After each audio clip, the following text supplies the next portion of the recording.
first of all, like to keep enjoying play basketball, because it should be fun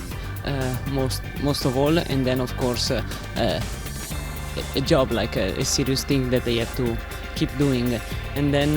they have to try to give the best as they can every day, and to work hard to pass their limit and to try to reach higher levels